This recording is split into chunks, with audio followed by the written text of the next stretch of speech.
Jesus loved me, this I know, for the Bible tells me so. Little ones to Him belong, they are weak but He is strong. Yes, Jesus loved me. Yes, Jesus loved me. Yes, Jesus loved me. The Bible tells me so. Jesus loved me, He who died. Heaven gate to open wide. He will wash away my sin. Let His little child come in. Yes, Jesus loved me. Yes, Jesus loved me. Yes, Jesus loved me. The Bible tells me so.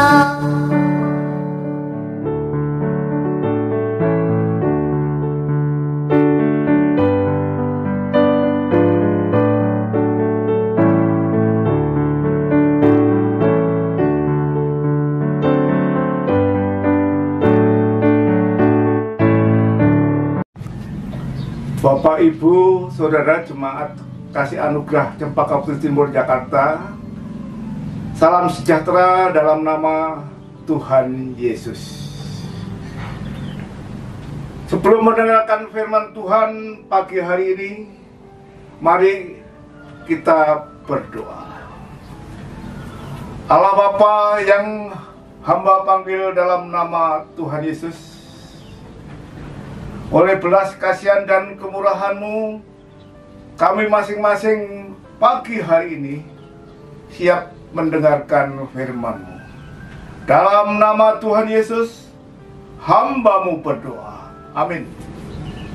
Bapak, Ibu, Saudara, pagi ini firman Tuhan diambil dari Roma 12 ayat 2 yang berbunyi, "Janganlah kamu menjadi serupa dengan dunia ini, tetapi berubahlah oleh pembaruan budimu, sehingga kamu dapat membedakan manakah kehendak Allah, apa yang baik, yang berkenan kepada Allah, dan yang sempurna." Dengan pembacaan ayat firman Tuhan pagi hari ini, tema firman Tuhan adalah perubahan hati. Ayat mengatakan, janganlah kamu menjadi serupa dengan dunia ini, tetapi berubah. Dari ayat yang ditulis oleh Rasul Paulus, maka di sini ada beberapa hal tersirat, yaitu, saudara-saudara, bahwa di dalam dunia ini kita harus menjauhkan dari perkara-perkara yang tidak baik, yang jahat, mengasihi yang benar, dan menolak untuk berserah kepada aneka macam keduniawian di sekitar kita, seperti keserakahan, mementingkan diri, pemikiran humanistik, siasat politik, iri hati, dendam, kecemaran, mengucapkan kata-kata yang tidak senonoh, hiburan duniawi, pikiran yang tidak sopan, kedursilaan, narkoba, minuman keras harus kita hindarkan. Saudara, pikiran kita harus diselaraskan dengan cara Allah, dengan membawa serta merenungkan firman-Nya. Rencana dan cita-citanya kita harus ditentukan oleh kebenaran surgawi yang abadi, bukan oleh zaman yang jahat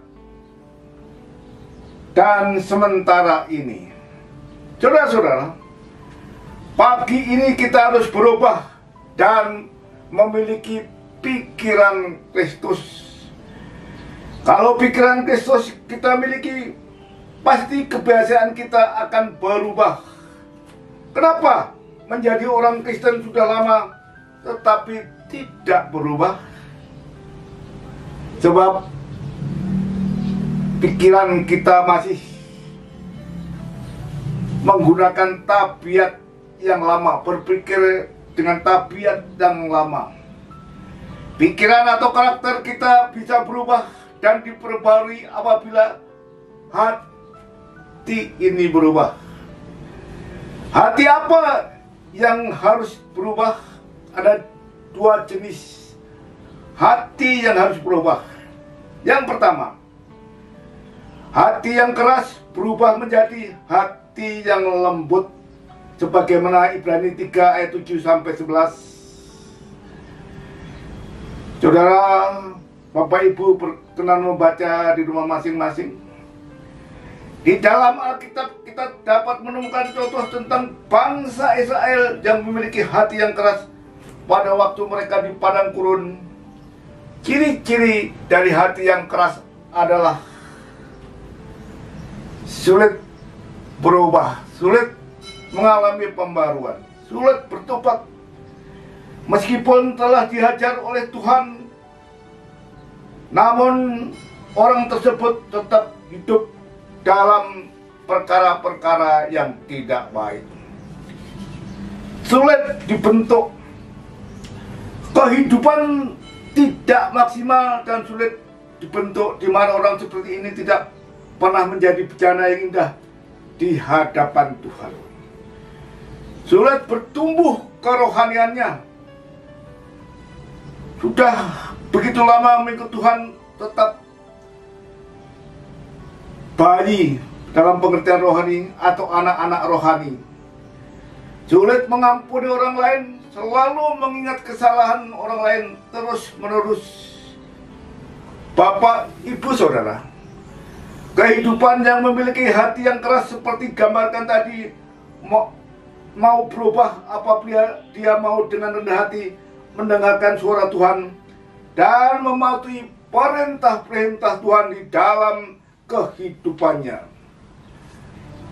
Diperlukan waktu untuk mau membaca firman Tuhan dan melakukan firman Tuhan, maka kekerasan hati seseorang akan berubah.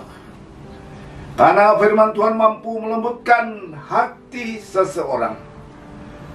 Sedangkan yang kedua, hati yang bebal berubah menjadi hati yang bijaksana. Efesus 5 ayat 15 berbunyi, karena itu perhatikanlah dengan seksama bagaimana kamu hidup. Janganlah seperti orang bebal, tetapi seperti orang arif. Alkitab mengatakan bahwa orang bebal adalah orang yang tidak percaya kepada Allah. Mazmur 14 ayat 1, orang bebal berkata dalam hatinya, tidak ada Allah. Orang bebal adalah orang yang hidup seakan-akan tidak ada Allah. Kehidupan orang bebal menyatakan pemberontakan mereka terhadap Allah dengan dua cara. Yang pertama, kehidupan mereka menolak pernyataan Allah karena mereka tidak percaya apa yang dikatakan Alkitab tentang Allah. Mereka mencemooh prinsip moral firman Allah dan mengandalkan akal mereka sendiri dalam menentukan baik dan buruk.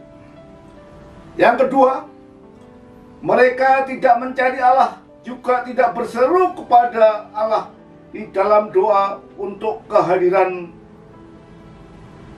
pertolongannya.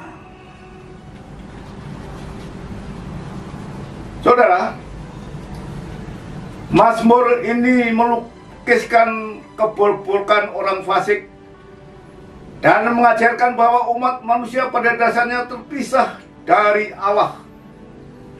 Efesus 2 ayat 2-3 mengutip 3 ayat pertama Mazmur ini untuk mendukung kebenaran bahwa semua orang telah berbuat dosa dan kehilangan kemuliaan.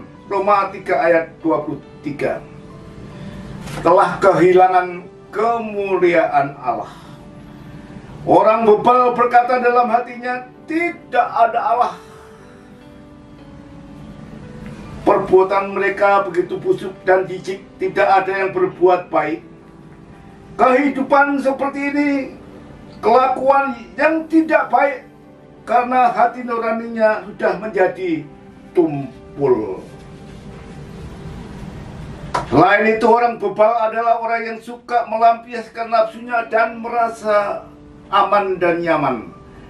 Sekalipun yang dilakukannya adalah berdosa, namun ia merasa tenang. Hati yang bebal akan berubah jika kehidupan tersebut mau menyadari kebebalannya dan berubah menjadi orang yang mencari pengertian tentang hidup yang benar, sehingga dapat menguasai diri dalam hidup ini. Saudara, hanya kuasa Allah yang sanggup mengubah hati yang keras dan bebal. Amin. Bapak, Ibu, Saudara, dari kediaman rumah masing-masing, mari kita berdoa. Allah Bapa yang hamba panggil dalam nama Tuhan Yesus, pagi hari ini kehidupan kami rindu untuk mengalami perubahan, mengalami pembaharuan. Sebab kehidupan yang senantiasa yang mengalami pembaruan suatu saat akan mewarisi kerajaan surga. Bapak, Ibu, Saudara, jemaat kasih anugerah, pagi ini terimalah anugerah dan berkat dari Allah Bapa, kasih sayang dari Tuhan Yesus Kristus, dan dalam persekutuan Roh Kudus menyertai saudara hari ini sampai Maranatha. Amin. Tuhan Yesus memberkati.